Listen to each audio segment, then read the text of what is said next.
Bienvenue dans la saison 2 du Monde du Livre, un podcast dédié à la littérature young adulte et new adulte. Entrez dans ma bibliothèque, je suis Mévéna et je suis ravie de vous accueillir dans mon univers. Ici, on parle de romans à travers mes recommandations, des critiques de livres, des interviews d'auteurs, mais aussi des échanges avec des lecteurs passionnés autour de débats. Alors installez-vous confortablement et plongeons ensemble dans mon monde rempli de livres.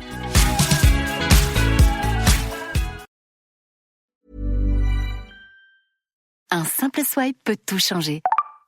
Un match Tinder. Et j'ai pas seulement rencontré quelqu'un, on a aussi déniché un resto italien de folie. Et maintenant le foot, c'est devenu notre truc. Je l'avais pas vu venir. Découvrez des possibilités inattendues avec Tinder. Quelle que soit la destination, tout commence avec un swipe. Télécharge Tinder dès maintenant. Bonjour à tous et bienvenue dans le monde du livre. Aujourd'hui, on se retrouve pour un nouvel épisode et un épisode interview et je suis accompagnée par Jaren Turner. Bonjour Jaren. Bonjour. Le sujet qu'on va aborder n'est pas des plus positifs mais il est très intéressant. Il s'agit des difficultés pour les écrivains à se faire une place et dans cet épisode, on évoquera un peu son parcours, les difficultés extérieures qu'on peut rencontrer, celles internes aussi et enfin nous verrons comment trouver sa place malgré tout. Alors Jaren, est-ce que tu peux te présenter brièvement et nous parler un petit peu de ton parcours ? Ouais, bien sûr. Du coup, mon parcours, ça a commencé comme beaucoup d'écrivains, je pense. J'ai toujours aimé écrire des histoires, j'ai toujours eu une imagination débordante, on va dire. Et ça m'a toujours poussé à m'imaginer des scénarios, des histoires à raconter, des mondes un peu fantastiques. J'ai beaucoup été bercé dans cet imaginaire-là, avec Le Seigneur des Anneaux, Harry Potter, tous ces univers qui nous ont fait un peu rêver quand on était enfant. Et ça m'a donné l'envie d'écrire et d'en faire quelque chose de plus professionnel et de créer mes propres mondes à moi. Est-ce que tu peux parler un petit peu du coup de ton parcours ? Comment t'en es arrivé là où tu es aujourd'hui ? Ouais, donc j'ai commencé en écrivant sur Wattpad.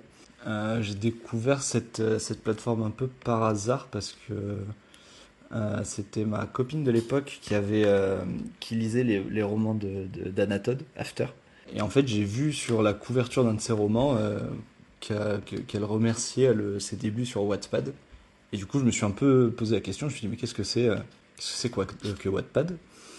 Et en regardant sur Internet, j'ai découvert que c'était une plateforme pour auteurs et lecteurs, où les auteurs pouvaient poster gratuitement leurs histoires, leurs chapitres, etc. et recevoir des commentaires, des notes des utilisateurs. Et du coup, je me suis dit, pourquoi pas essayer de se lancer là-dessus. J'avais une histoire qui me trottait en tête depuis un petit moment, depuis même quelques années, on va dire. J'ai un peu sauté le pas, j'ai écrit un prologue qui était assez court. Bon, avec le recul de maintenant, un peu peut-être pas maladroit, mais ça se voit que c'est la toute première chose que j'ai écrit et que j'ai présenté à des gens.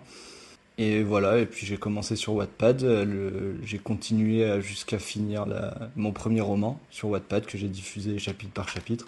Je devais en sortir un toutes les 2 semaines, je crois, quelque chose comme ça. Et voilà, après je l'ai proposé au Wattizz. Donc pour ceux qui savent pas ce que c'est une reconnaissance, je sais plus si ça se fait encore d'ailleurs. C'est une reconnaissance sur Wattpad dans une catégorie donnée, on peut présenter son histoire et je sais plus exactement comment ça fonctionne, si c'est en fonction de... Comment dire ? Si c'est en fonction des votes des gens ou... Je sais plus comment ça se passe, mais bref, c'est un concours pour récompenser les histoires dans des catégories données. Et du coup, mon histoire qui s'appelle Eden a remporté le Wattizz dans la catégorie fantasy. C'était en 2018. Et voilà, je me suis dit, incroyable. Moi qui ne croyais pas, que je suis arrivé sur cette application un peu par hasard, c'était un peu fou comme événement. Et après, j'ai proposé dans plusieurs maisons d'édition, j'ai eu une réponse positive. Et voilà, je pense qu'on sera amené à reparler de cette expérience. Mais c'est comme ça que j'ai publié mon premier roman. Et par la suite, j'ai eu d'autres projets. J'ai écrit des nouvelles, j'ai écrit des scénarios de courts-métrages. Et là, en ce moment, je travaille sur une série animée. Et, et plus récemment, j'ai redécouvert la poésie et je prends beaucoup de plaisir à en écrire et voilà un peu comment j'en suis arrivé là aujourd'hui. Eh bien, merci beaucoup. Et est-ce que tu peux nous dire aussi à quel moment tu as vraiment ressenti pour la première fois que se faire une place dans le milieu littéraire, ça pouvait être un défi? Alors la première fois, pour le coup, c'était sur Wattpad. C'était la première barrière que j'ai eue, c'est que même si j'ai reçu de très bonnes critiques, de très bons votes et de très bons commentaires sur mon histoire, on a toujours ce truc de se comparer aux autres.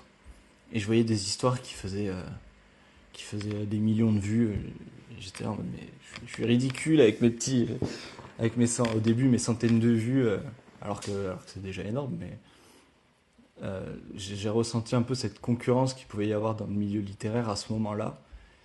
Et sinon, l'énorme mur que j'ai pris, c'est quand j'ai envoyé mon manuscrit dans les maisons d'édition.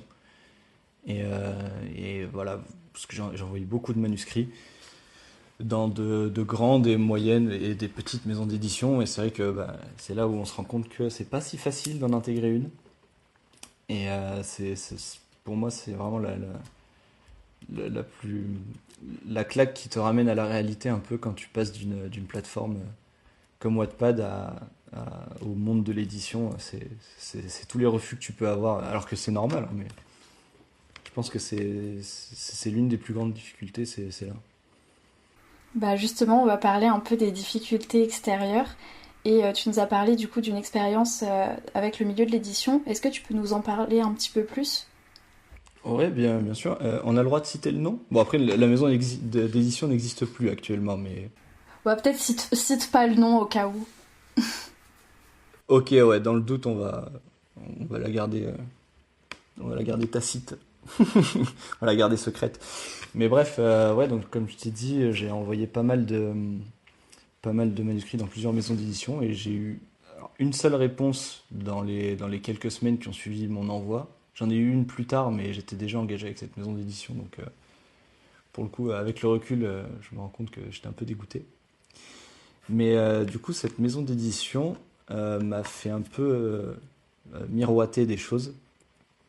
Euh, Au moment de la signature du contrat d'édition, j'avais vu un peu sur internet toutes les réticences qu'il fallait avoir. Je m'étais quand même un peu renseigné. Ça m'a pas empêché de me faire avoir, mais je m'étais quand même un peu renseigné qu'il fallait que ce soit un contrat, une maison d'édition, un compte d'éditeur et pas un compte d'auteur, je crois que c'est ça. Enfin, plein de petits sujets, des petites clauses qu'il y avait sur le contrat enfin, il fallait qu'elles soient présentes. Euh, Mais donc au moment de le signer, donc j'ai eu un appel avec le directeur de cette maison d'édition. J'en ai eu deux même. La première fois pour me présenter le truc. Et il m'a pas laissé réfléchir en fait. Je pense que c'est ça, c'est la précipitation qui a fait que je me suis lancé là-dedans. Et en fait, pour être publié, il me demandait, j'ai plus envie de dire de bêtises sur les chiffres, mais c'était plusieurs centaines d'euros pour être publié. Et tout s'est fait super rapidement. J'étais jeune, j'avais pris des refus de maison d'édition, donc je voyais un peu en cette maison d'édition-là un messie, on va dire. Un sauveur qui permettrait de faire publier mon œuvre, sachant qu'à cette époque-là, c'était en plein confinement. Euh, et je venais de perdre mon travail. Donc du coup, je m'étais mis à fond dans la rédaction de mon manuscrit jusqu'à ce qu'il soit terminé, jusqu'à l'envoi dans les maisons d'édition. Donc là, c'était vraiment un peu, j'attendais ça avec tellement d'impatience que je me suis dit, allez, c'est un investissement, les autres clauses sur le contrat sont correctes, ça a l'air d'être un contrat correct, c'est un investissement sur moi. En plus, je me suis dit, c'est ok, ça va marcher comme sur des roulettes, étant donné que j'avais eu un très bon accueil et une très bonne reconnaissance sur Wattpad. Je me suis dit, j'arriverai à rembourser cette somme, enfin mon investissement, assez rapidement. Euh, du coup, j'ai signé avec eux. Donc, ils promettaient un agent dédié à chaque auteur, enfin, chaque auteur. Je pense qu'un agent de promotion était pour plusieurs auteurs, mais en tout cas, on devait en avoir un attitré. la diffusion donc dans plusieurs enseignes, euh, un correcteur de qualité, les impressions tout comme il fallait. J'avais bien regardé aussi par rapport à ça les, les- la législation sur combien d'exemplaires doivent être imprimés à la première impression, puis aux suivantes, etc. C'est pour ça que tout me paraissait correct. Et dans la réalité des choses, ça s'est pas du tout passé comme ça. Déjà, la promotion était nulle, mais pas nulle dans le sens mauvaise, nulle dans le sens zéro. C'est-à-dire qu'ils ne publiaient sur aucun de leurs réseaux sociaux. Si on voulait passer sur leur chaîne YouTube, il fallait débourser plus d'une centaine d'euros encore, je crois. Donc là, j'ai dit, par contre, voilà. Restons polis, mais voilà, non. Euh, la seule chose vraiment qualitative qui s'est passée avec cette maison d'édition, c'est la couverture. Le- le- L'auteur graphique qui s'est consacré à ma couverture était vraiment, vraiment très doué. Et elle a tout de suite capté l'essence de mon roman et a réussi à le mettre en image, donc c'était parfait. Le correcteur, il m'a fait. Ça a duré. On n'a eu que 3 appels en 3 jours, mais qui ont duré 10 minutes. C'est-à-dire qu'il m'a corrigé, alors que pour moi, je pense qu'il y avait beaucoup plus à faire en correction, parce qu'il était loin d'être parfait, mon manuscrit, et d'ailleurs, il y a encore des coquilles dans les exemplaires qui sont imprimés. Alors, c'est autant sa faute que la mienne, hein. Je suis le premier responsable là-dessus, mais je pense qu'il y avait des tournures de phrases qui auraient pu. Il aurait pu m'aiguiller sur d'autres choses. Là, il m'a corrigé, je crois, 3 mots et basta.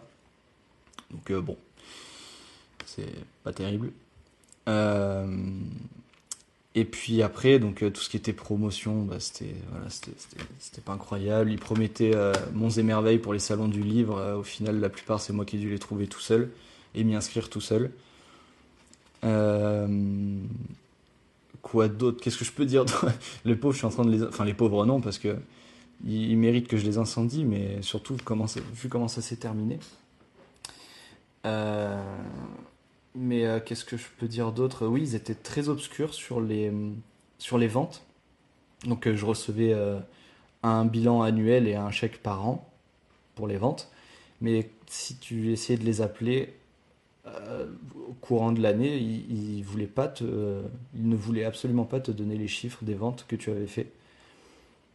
Donc c'était très perturbant, surtout que enfin, j'ai réussi à avoir les chiffres parce qu'une fois, en les appelant, j'ai entendu une autre de leurs collaboratrices répondre à un autre auteur au téléphone. Et pour le coup, elle lui a donné les chiffres. Et donc, bah, j'ai insisté avec celle que j'ai eue au téléphone. Je dis, bah, voilà, vous l'avez donné à l'autre. Moi, je veux connaître mes chiffres aussi. Sinon, ça va mal se passer, quoi. Et du coup, bon, j'ai réussi à avoir quelques infos, mais c'est pareil, c'est pas quantifiable, pas vraiment vérifiable de mon côté. Euh, et voilà, et en fait, ça s'est terminé que j'ai appris par ma graphiste, justement, enfin la graphiste qui avait travaillé sur mon roman, que la maison d'édition avait fermé pour liquidation judiciaire. Sauf que la maison d'édition ne m'a absolument pas contacté pour me prévenir de ça. Donc j'ai encore des livres qui sont distribués sous leur nom de maison d'édition sur les sites de la Fnac ou Cultura ou quoi. Mais j'ai aucun moyen de toucher l'argent. Enfin, il faudrait que je me rapproche de juriste, mais j'ai aucun moyen de toucher l'argent sur ces ventes de livres-là. Puis tout le reste. Enfin, d'un point de vue éthique, je trouve pas ça très très correct non plus. Donc voilà pour mon expérience dans le monde de l'édition. On peut pas dire qu'elle soit vraiment très bonne. Mais voilà. Du coup, justement, il y a une question qui m'est venue en tête, mais je ne l'avais pas notée. Mais c'était une maison à compte d'auteur, du coup, je suppose, comme ils t'ont demandé de l'argent. Ben non, même sur le contrat, c'était marqué à compte d'éditeur. Ah oui, d'accord. C'est ça que je trouve fou, en fait. Je sais pas. Ouais, je sais pas comment ça. Je sais pas ce qui s'est passé. Je sais pas. Je sais. Et dis-toi que au début, je me disais même, après avoir signé le contrat, avoir donné mon accord pour tout, etc. Je me suis dit, mais jamais je ne vais recevoir les romans. C'était une grosse arnaque. Je me suis fait enfumer du début à la fin. Et c'est obligé que je ne vais jamais recevoir mes romans. Du coup, quand je les ai reçus, j'étais content. Mais, mais bon, c'était... En fait, j'étais tellement heureux de voir mon roman en papier, en physique, que ça a occulté tout ça, tous les problèmes qu'il pouvait y avoir et tous les signaux d'alarme qui clignotaient de partout pour me dire attention, c'est des imposteurs. Mais en fait, j'étais tellement contente. J'arrivais au bout d'un an et demi de travail où je travaillais tout le temps dessus, tous les jours, jour et nuit, même en parallèle de mon ancien travail. Du coup, c'était quand même une consécration pour moi. Et ça reste une fierté d'avoir publié mon premier roman, mais en fait, le fait que ça a été publié par ce genre de maison d'édition, ça me met et qu'il n'ait pas été accepté par d'autres maisons d'édition surtout, ça me met un peu le truc de est-ce que mon roman était légitime à être publié, est-ce que tu vois tout ce genre d'interrogation qu'on peut avoir, est-ce que j'aurais pu être édité dans une autre maison d'édition, quoi, ou est-ce qu'ils ont vu en moi le parfait pigeon et que voilà. Mais c'est vrai que du coup on parle souvent des maisons à compte d'auteur pour tout ce qui est un peu tout ce qui est arnaque entre guillemets au niveau de l'édition, et ils vont beaucoup se servir du coup du fait que la personne est jeune, elle a jamais été publiée, elle connaît pas. Mais du coup oui, donc même les maisons à compte d'éditeurs, certaines... Ouais, c'est sympa. Mais en fait, j'ai eu la même réflexion que toi, tu vois. Je me suis dit, j'ai vu sur internet, oui, attention, les maisons à compte d'auteur, ils vous font payer, donc surtout fuyez-les et tout. Là, je vois sur le contrat à compte d'éditeur. Du coup, je me dis, bah, c'est ok, du coup. C'est bon. Enfin, j'étais embrouillé total. Ils ont réussi à me retourner le cerveau. Et ce qui est sûr, c'est que ça ne réarrivera pas. Du coup. Bah là, du coup, oui. Ça a le mérite Ah oui, voilà, ça a eu le mérite de me forger une expérience là-dessus. Et que maintenant, je sais ce que je veux et je sais ce que je ne veux pas dans une maison d'édition. Et je sais que je prendrai davantage le temps les prochaines fois. Et justement, du coup, selon toi, ce serait quoi les barrières que les jeunes auteurs doivent surmonter pour être pris au sérieux dans l'industrie littéraire ?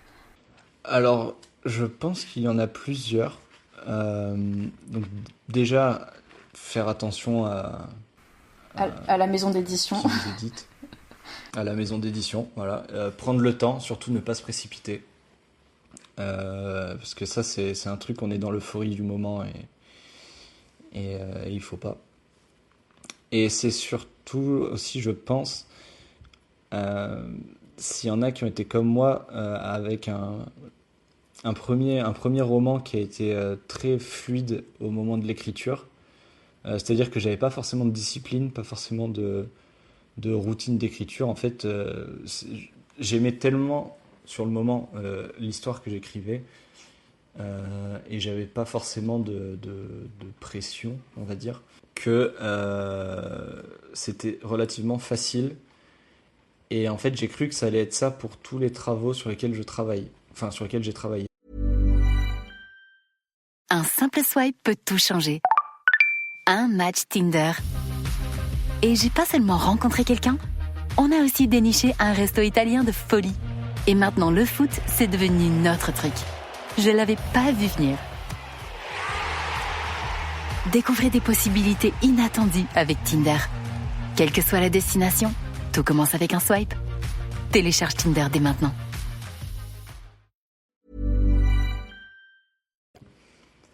Et pas du tout. Il faut... Enfin, c'est pas qu'il faut... Il n'y a pas de routine particulière à avoir. Il faut trouver la sienne, il faut trouver son rythme. Mais ce que je veux dire, c'est qu'il faut quand même une certaine discipline pour être constant et réussir à sortir des choses terminées. Ça a été mon problème pendant longtemps, je n'allais pas au bout des choses parce que je prenais ça un peu comme mon premier roman. J'allais un peu au feeling et résultat, ça n'aboutissait à rien. Donc je pense qu'une des grosses barrières que peuvent avoir les jeunes auteurs, c'est qu'ils n'ont pas forcément assez de discipline. Pas pour tout le monde, hein, je parle pour ceux qui en manquent. Il y en a, ils sont super organisés déjà dans leur vie de base et du coup ça coule de source. Mais je sais que pour d'autres personnes, ça peut être beaucoup plus long et trouver son rythme peut être compliqué. Mais c'est vrai que quand on écrit, on se dit pas que ça demande autant de discipline, je pense. C'est vrai que c'est rare de réussir à terminer un roman. Si ça coule tout seul, c'est bien, mais c'est vrai que si y a pas la discipline derrière, généralement, on a du mal à aller jusqu'au bout. Enfin, en tout cas, c'est ce que j'ai beaucoup retenu des gens avec qui j'ai parlé. Ouais, mais complètement. Je suis totalement d'accord avec ça. Ça demande une grosse rigueur et en fait, je pense que c'est un peu rentré dans les esprits, comme j'ai pu l'entendre moi au tout début, tu vois, c'est pas des vrais métiers, enfin tout ce genre de trucs-là. Du coup, on se dit pas que avoir des horaires peut être intéressant pour écrire, se fixer des plages horaires, voilà, de telle heure à telle heure. Je me pose, je fais tel travail sur mon roman, sur l'écriture, sur mes recherches, sur tout ce que tu veux. Et en fait, on a tellement eu dans l'imaginaire, c'est un loisir, et c'est pas un métier, que en fait, on a oublié le fait qu'il faut avoir un cadre dans ce qu'on fait pour pouvoir avancer correctement. Donc, ouais, je pense que c'est une des difficultés qu'ils peuvent rencontrer. Et aussi, alors, je vais insister un peu sur un point. C'est mon avis personnel et c'est l'expérience que j'en ai eue. C'est que à un moment, j'ai voulu écrire pour faire plaisir à mon lectorat. Euh, Dans le sens où je recherchais un peu ce qui plaisait ce qui plaisait au lecteur, tout simplement. Et j'essayais de me forcer à écrire alors ça pouvait être soit des sujets, soit des formats, un peu tout ce qui peut plaire au lecteur. Et en fait, ça ne correspondait pas forcément à mon image. Et du coup, je n'arrivais pas à écrire. Et forcément, je remettais la faute sur moi, où je me disais, ah ouais, mais en fait, c'est moi, j'arrive plus à écrire, je suis mauvais, ou des choses comme ça. Mais en fait, c'est surtout que je ne prenais plus le plaisir d'écrire, je n'écrivais plus sur des choses qui me plaisent, dans un style qui me plaît, dans un style qui me correspond aussi. Et ça, c'est compliqué aussi. Il faut pas s'oublier pour plaire à son lectorat. Faut trouver son lectorat à soi, qui aime notre style, et pas essayer de plaire au plus grand nombre parce qu'on trahit un peu son identité d'écrivain. Alors après, l'identité d'un écrivain peut évoluer au fil du temps, mais il faut toujours essayer de rester dans ses principes, ses valeurs et son style, tout simplement. Bah, du coup, justement, ça tombe bien que tu parles de ça parce que le prochain thème qu'on allait aborder, c'était les difficultés internes. Du coup, bah, justement, t'en as un petit peu parlé déjà. Selon toi, c'est quoi les plus grandes difficultés internes qu'un auteur puisse rencontrer? Donc, t'avais parlé du manque de discipline et de plaire à son lectorat, mais peut-être que t'en as d'autres. Alors pour moi, c'est vraiment les deux grandes qui ressortent. Après, il peut y avoir aussi le fait d'être trop dur avec soi-même. Ça peut être ça peut être une des difficultés internes que les auteurs peuvent reconnaître, enfin peuvent connaître, parce que on écrit tous pour une raison et du coup, c'est un peu, on livre un peu une partie de nous quand on écrit. Et en fait, ça nous semble jamais assez bien. En tout cas, c'est un constat que j'ai pu faire en échangeant avec d'autres personnes enfin d'autres artistes, que ce soit écrivains ou musiciens ou autres. C'est que on est très très critique avec nous-mêmes. Alors ça a un bon côté, c'est qu'on se remet toujours en question et qu'on essaie toujours de progresser. Mais ça peut être un puits sans fond si on se laisse aller là-dedans, quoi. Bah, je suis totalement d'accord avec toi, oui. C'est vrai que bah, les auteurs, généralement, c'est vrai qu'ils relisent énormément leurs manuscrits et ça semble toujours... En fait, il y aura toujours une façon d'améliorer les choses, je pense, et c'est vrai que du coup, ça peut être quelque chose qu'ils peuvent rencontrer. Alors, mon autre question, c'était est-ce que tu as déjà rencontré le syndrome de l'imposteur? Et si oui, comment il s'est manifesté chez toi? Ou si tu connais des gens à qui c'est arrivé? Alors oui, c'est vraiment manifesté avec moi. Justement, avec mon premier roman, comme je dis, Eden, c'est le tout premier roman que j'ai écrit de ma vie. Et il a reçu un très bon accueil sur Wattpad. Il a été publié. J'ai remporté un concours sur Wattpad, donc le Wattiz. Et en fait, à ce moment-là, c'est là où tu te dis, mais est-ce que je suis légitime en fait alors attention, un succès, c'est pas un best-seller, hein, le livre, mais c'était un petit succès à mon niveau, à mon échelle.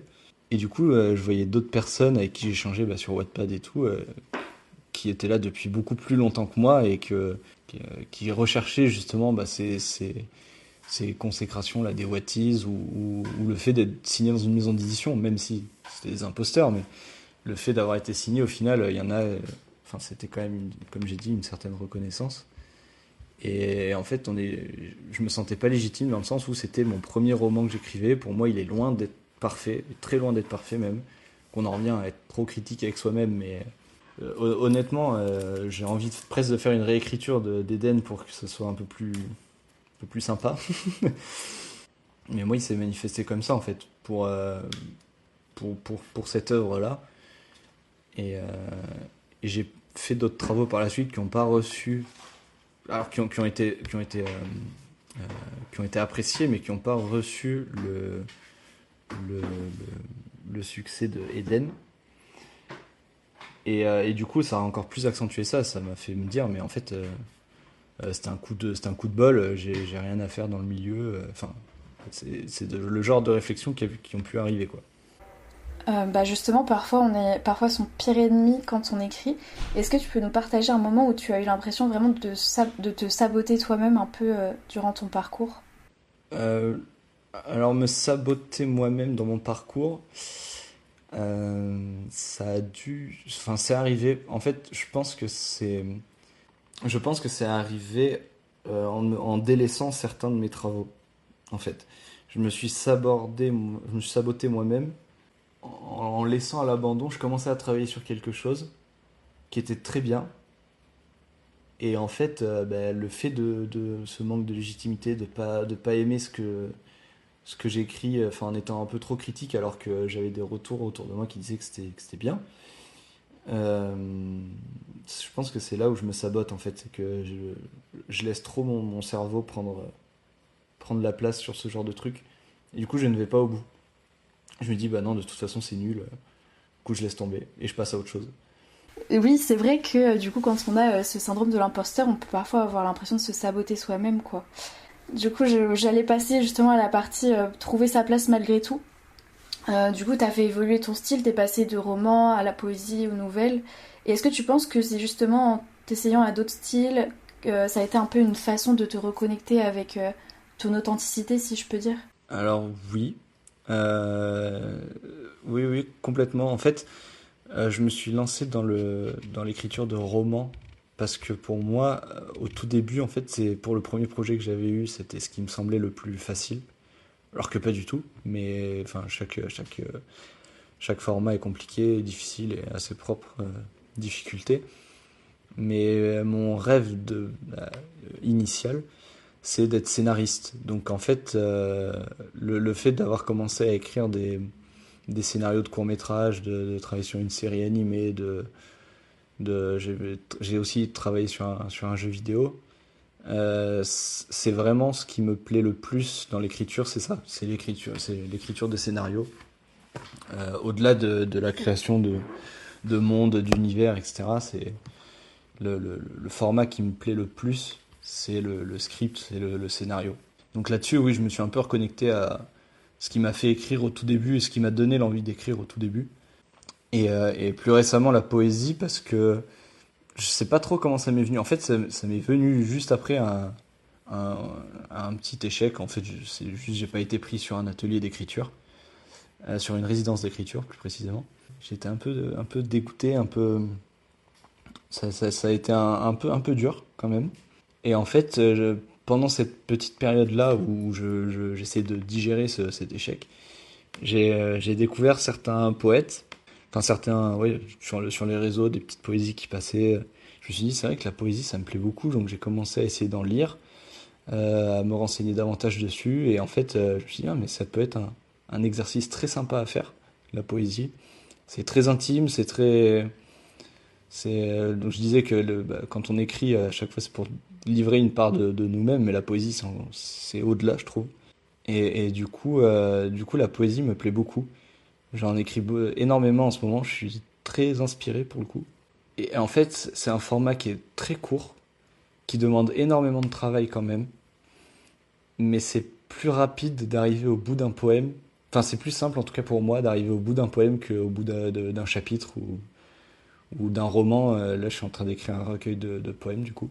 J'aime beaucoup ce format parce qu'il me permet de réunir tout ce que j'aime.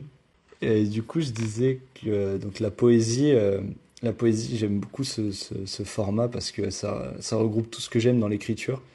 Et on peut mélanger tellement de styles différents, de genres différents dans la poésie que c'est quelque chose qui m'attire beaucoup et je prends énormément de plaisir à en faire. Et je pense que ça va durer encore comme ça quelques temps. Donc l'écriture de romans va être mise un peu en pause. Et je vais mettre l'écriture de romans en pause pour me consacrer à la poésie et au scénario. Euh, Même si j'ai un petit projet de roman un peu particulier avec un ami compositeur. J'en ai pas encore trop parlé sur les réseaux ou quoi, mais ça sera très sympa. Je veux pas trop en dire pour l'instant parce que je veux pas trop parler de mes projets avant qu'ils se concrétisent un peu plus euh, pour éviter de décevoir. Mais ça sera très sympa. Quelque chose qui va mélanger écriture et musique, donc ça sera cool. Bah ça a l'air très sympa. Écriture et musique dans un roman. Bah j'ai hâte de voir ça personnellement. Et du coup, bah alors la prochaine question c'est qu'est-ce qui t'a poussé à croire que tu as enfin trouvé ta place dans le milieu artistique après justement tous ces divers projets?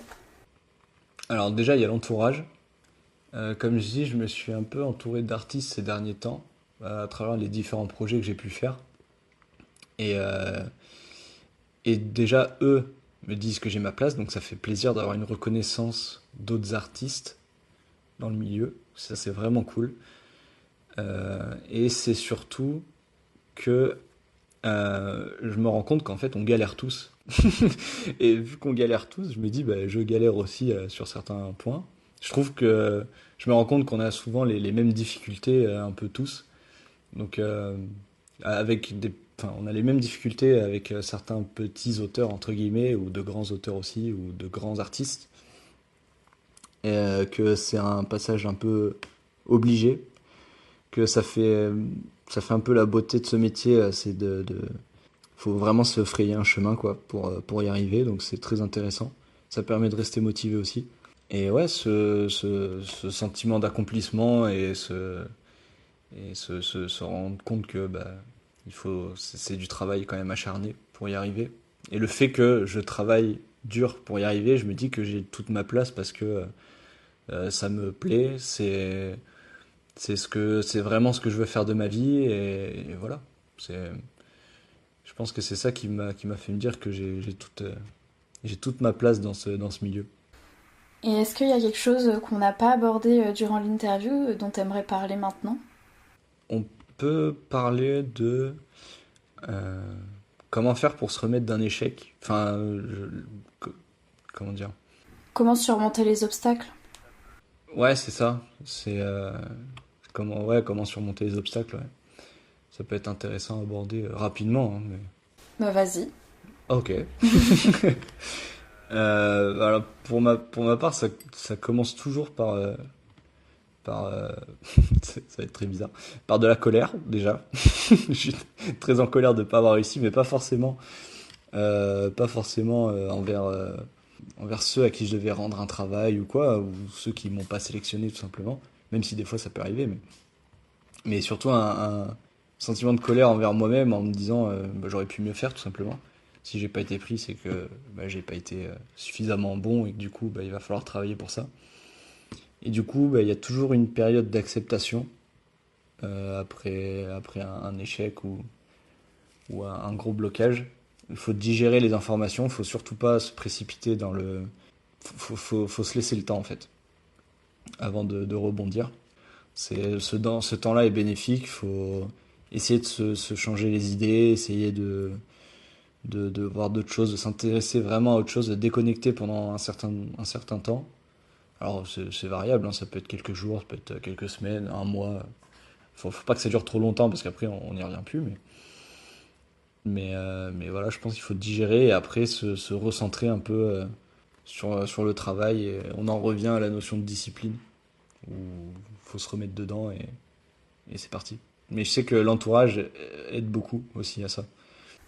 Et bah écoute, moi je crois que j'ai plus d'autres questions. Je vais peut-être faire ma petite conclusion. T'as peut-être un petit mot de la fin, du coup En mot de la fin, il faut, ça paraît peut-être bateau à dire, mais il faut rien lâcher, vraiment rien. C'est un milieu qui est très compliqué, où il y a beaucoup de concurrence. C'est un milieu qui est très difficile, faut rien lâcher, faut continuer à travailler. Et faut pas que les petites difficultés ou les petits échecs arrêtent les jeunes auteurs ou les auteurs en règle générale, même les artistes, tout artiste confondu.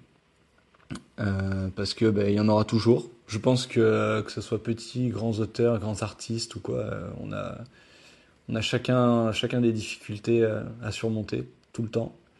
Donc il faut s'y habituer, il faut s'y faire, il faut se forger une discipline pour passer outre et toujours continuer et surtout ne pas trahir son identité d'artiste pour plaire au plus grand nombre. Voilà.